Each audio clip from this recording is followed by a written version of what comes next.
first to say thank you. Thank you to Mr. President for his nomination and his support throughout the campaign. He signed so many letters, talked to so many heads of state to make it happen. To the Chief of Staff, who was so instrumental in making sure that I was encouraged to stick with the campaign, and also worked very hard with the various heads of state to support my nomination. With my brother and sister from Industry, Trade and Investment, Foreign Affairs Minister is not here, and with the team that I just talked about from Geneva, all of them. I couldn't have done it without this. But I want to say a special thank you to young people in Nigeria. Honestly, they sent so much encouragement. Day after day, they were on social media sending encouraging messages, doing videos, so many things I didn't even think about to encourage me with the campaign. So to the young people of Nigeria, I say thank you, and I hope that this will show you that any one of you can make it and make the country proud. I have come here to also discuss with Mr. President what the WTO can do to work with Nigeria to improve our economy and our economic situation. And we talked about a number of issues.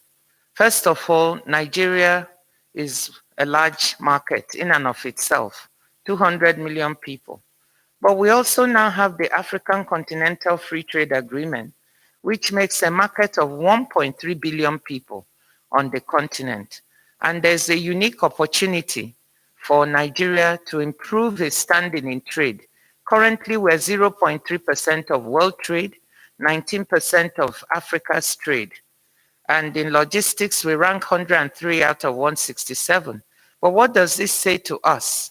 It says that we have a great opportunity to improve our situation and to improve our economy through trade. And that is really important. So we talked about issues in agriculture, how we can add value to our agricultural products. As you all know, we have a transition happening in the world, going away from fossil fuels to renewables because of the issue of climate change, which is with us. And to do that, we have to start the transition ourselves. Of course, we will need our gas and our oil for the next couple of decades or so, but we also have to start moving towards renewables. We have to start moving towards more manufacturing. We have to start looking to add value to the products we now have. Why is that important? This is so that we can create more jobs and trade more. You can trade more if you produce more and add more value. Let's not export our jobs to the outside. So these were the issues we have in agriculture. I just gave Mr. President the example of shea butter and sesame seed. Nigeria is one of the largest producers in the world, and you know these are used for cosmetics. So the WTO, together with the International Trade Center, came here to work with women and men in a cooperative, IFEDAPO, a cooperative in Shaki, in Oyo State, to try to improve the quality of their product. We were producing this, but we could not access the US or European market because the quality of our product was not good enough. But by working with the WTO, they were able to improve the quality of the shea butter that was being produced, for example. We get NAFDAC approval and registration, which also opened the door for them to be able to export some of these products, sell domestically to cosmetics manufacturers, but also export. 200 million metric tons. Now they have an order for 500 million more. So that's sorry, not 500 million, 500 metric tons. 200 metric tons initially they produce, now 500 metric tons more. This is the kind of thing that WTO can do, working with the ordinary man and woman in order to improve their standard of living and increase their incomes. The second area is services. Nigeria has many young people with a lot of talent. I just saw today that one of our musicians, Burna Boy, he won the Grammy Award, our music, our movies are exported, and technology. Our young people are on the internet, creating value, fintech, financial technology. We have the investment in Flutterwave that has led to the company being valued at almost $1 billion. Our young people are doing so many things in services that can also be exported. And that is one area we need to look at. I was very heartened when the president spoke of investing in young people.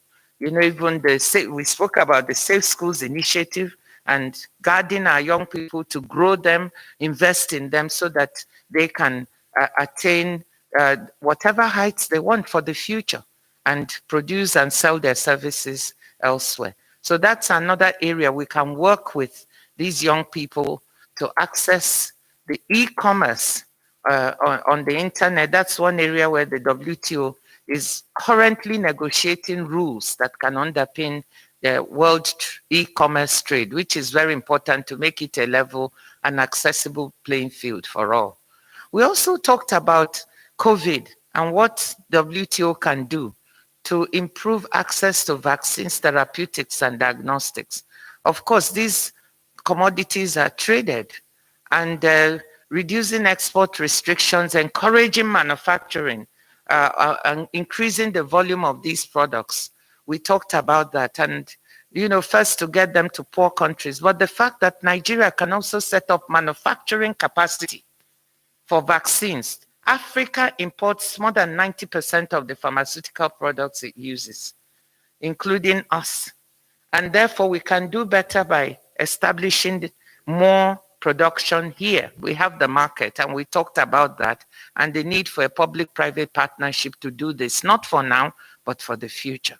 So many areas in which WTO is working and can support Nigeria with bringing in investment, improving logistics, training our young people, giving access to capacity building for them, and therefore getting the economy to grow through trade.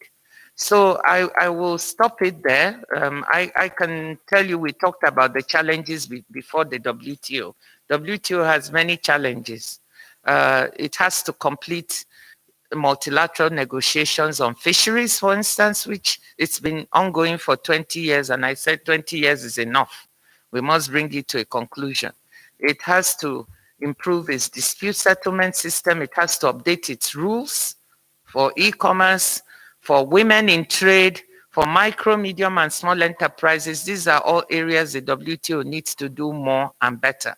And we're certainly working on all these areas. And I asked Mr. President for his support because we need to bring the world together to agree on some of these rules. So let me leave it there, and thank you very much, members of the press. Good to see you again. Thank you.